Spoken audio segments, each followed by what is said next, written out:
Eh bien salut, c'est Chris.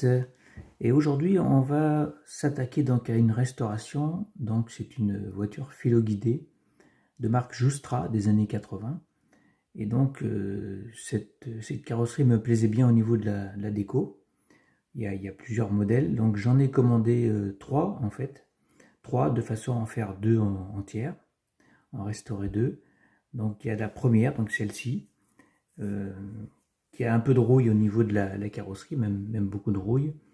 Le vendeur disait que la rouille n'était pas perforante. Il y a juste un tout petit endroit que je vais vous montrer où on a un peu de rouille perforante. Ce côté-ci n'est pas vilain, on va dire. Moi, j'ai commencé à nettoyer vite fait. Voilà, j'ai enlevé le plus gros. Et donc de ce côté-ci, effectivement, il y a beaucoup plus de... Il y a un espèce de produit qui a dû couler dessus. Et on voit un tout petit point, un tout petit trou ici, là. Voilà, on aperçoit le petit trou, ça a perforé la carrosserie. Mais sinon, les stickers sont encore là.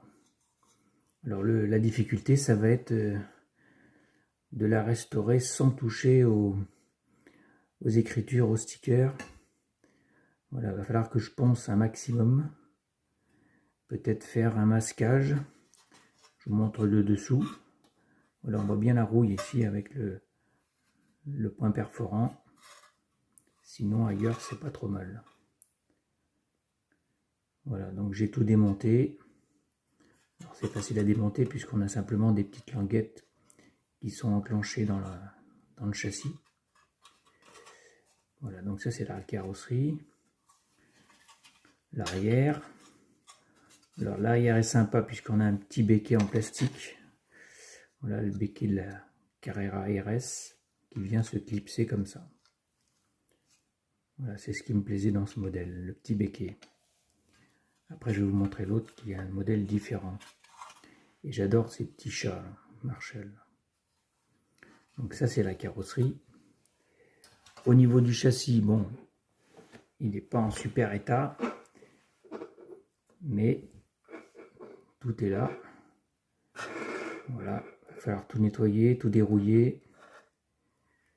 Le moteur, je l'ai testé, ça fonctionne. Au niveau de la pignonnerie, on est bien. Les roues, ça va. Donc un peu de peinture, mais ça va. Ça c'est le dessous. Voilà, et alors par contre la télécommande, voilà ce qu'il en reste. Donc le souci sur ces modèles, c'est souvent le capot qui ne tenait pas. Et donc on mettait du scotch ou un élastique. Vous voyez, on voit la marque de scotch pour tenir le tout. Et en plus, elle est cassée ici. Voilà, c'est pour ça que j'en ai commandé 3. De façon à récupérer les éléments sur d'autres modèles. Et ici, donc on voit le câble de direction. Donc c'est un tout petit fil d'acier qui vient commander ici. Voilà, on voit bien le fil d'acier là, qui commande la direction par pivot. Voilà, là c'est un petit peu... Mais normalement ça pivote. Il y a un axe ici, et ça pivote. Là c'est bien rouillé. Voilà, donc ça c'est le premier modèle. L'intérieur est pas trop mal. Bon, il a l'abri en général, donc l'intérieur est sympa avec le petit volant. Il y a un petit peu de rouille ici, mais ça devrait se nettoyer. Et le dessous, un petit peu piqué. Voilà, donc ça c'est le premier modèle. Et ensuite on va passer au deuxième modèle. Voilà, donc là c'est le deuxième modèle que j'ai reçu. Alors comme vous pouvez le voir, la carrosserie est en bien meilleur état. Hein. Voilà, il n'y a pas vraiment de rouille. Hein. Elle est juste frottée par-dessus ici. Et au niveau de l'aile. Sinon, elle est quand même en bon état. Pour un jouet qui date des années 80. Voilà. Au niveau du vitrage, je l'ai déjà démonté et je l'ai nettoyé. Voilà. Le dessous, à peine piqué par rapport à l'autre. Voilà, l'arrière. Donc l'arrière, c'est la même chose que l'autre. On peut y enclencher donc un béquet. Sauf que là, c'est pas du tout le même béquet, c'est un béquet de turbo. Alors, je le trouve pas terrible. Il est assez grossier. Ça devait être un béquet qui mettait sur les modèles qui couraient sur piste. Et voilà, ça s'enclenche comme ça. Mais bon, elle était livrée comme ça à l'époque. Et moi, je préfère le béquet, le tout petit béquet comme l'autre. Et devant, donc, vous aviez un pare-choc. Alors là, on voit que c'est cassé ici et là. Voilà. Donc là, il y avait une rampe de 4 longues portées. Voilà, donc éventuellement, je peux les refaire en pâte Fimo avec un modèle. Voilà, donc ça, c'est le béquet qui va devant. Au niveau des roues, il n'y avait que 3 roues. Voilà, on avait ces 3 roues-là, qui sont quand même en bon état, à part celle-ci, un peu fondue. Celle-ci est pas mal, on en a 3 roues. Donc ça fait des pièces de rechange. Au niveau du moteur, donc au début il ne fonctionnait pas. Voilà, donc j'ai tout nettoyé. Et maintenant ça fonctionne. En fait, il suffisait de sortir le rotor. Donc il y a des petits taquets ici, là et là. Donc on ouvre tout ça. On peut ouvrir le moteur. Hein. Il y a des petits clips. Et donc il suffit de nettoyer les contacts et de remonter, ça fonctionne. Voilà. Seulement là, le souci, c'est comme vous pouvez le voir, le petit pignon là, qui est complètement mangé. Donc, je vais pouvoir me servir de l'autre modèle pour compléter celui-ci qui est en meilleur état. Le châssis est en très bon état, celui-ci. Voilà. On lubrifie tout ça et c'est reparti. Et l'avantage de ce modèle, c'est aussi donc la commande. Donc la commande qui est, elle, entière. Voilà, on a le petit cache. Donc le petit cache où il manque bien sûr le petit taquet pour fermer.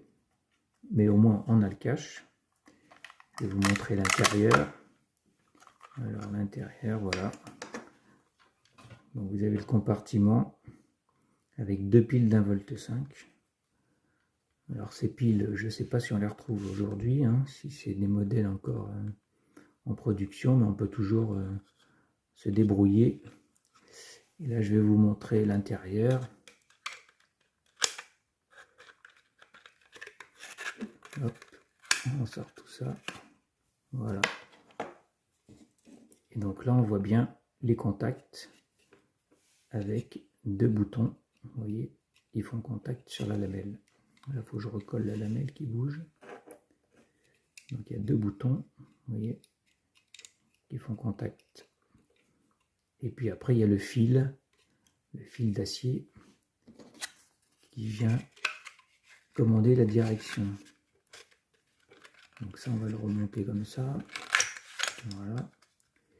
Et donc dessus, ça se présente comme ça, avec sûrement marche avant, marche arrière, et le petit volant pour la commande. Donc c'est tout simplement, c'est un petit fil d'acier qui va et qui vient et qui fait pivoter la direction ici. Voilà, vous avez la direction, on voit mieux sur ce modèle avec un ressort. Et le câble est fixé ici et fait pivoter donc les roues, comme ça. Voilà, donc on va nettoyer tout ça, prendre les pièces les plus jolies. Donc la commande elle est en bon état, entière. Et vous voyez ici on a le petit fil d'acier avec une petite boucle. Et l'alimentation avec un plus et un moins. Et là on voit bien la petite gaine, le petit ressort ici, là, voilà, où le fil d'acier coulisse. Donc ça, il suffit de le nettoyer, le lubrifier, et c'est reparti. Voilà, donc là, on a quand même pas mal d'éléments. Donc, il me reste un modèle à recevoir. C'est le même que celui-ci. Et fonctionnel, normalement. Donc, je devrais le recevoir dans la semaine. Et avec tout ça, on va essayer de faire 2 modèles entiers. fonctionnel. Et la prochaine vidéo, ce sera l'avancée des travaux. Donc là, je vais continuer à nettoyer cette carrosserie. Vous voyez, il faut poncer tout ce qui dépasse là. Papier à l'eau, 1000. Et en gardant le plus possible donc la déco d'origine. Donc éventuellement, on peut faire un masquage pour refaire la peinture rouge ici, mais sans toucher au numéro. Voilà, juste nettoyer tout ce qu'on peut enlever, sans toucher à ça et à ça, au feu bien sûr, sans toucher aux petits stickers Bardal et Marshall. Voilà, donc il y a quand même du travail, de ponçage, de nettoyage. Vous voyez, on voit un peu la rouille ici, là, donc il faut tout enlever. Enlever toute cette rouille, traiter au framéto éventuellement pour pas que ça revienne. Et ensuite, on pourra remonter tout ça. Voilà, donc la suite aux prochaines vidéos. Et j'espère que ça vous plaît. Et je vous dis une prochaine fois. N'oubliez pas, abonnez-vous si ce n'est pas fait. Un petit like, un pouce, ça fait plaisir. Sur ce, je vous laisse. Ciao, ciao.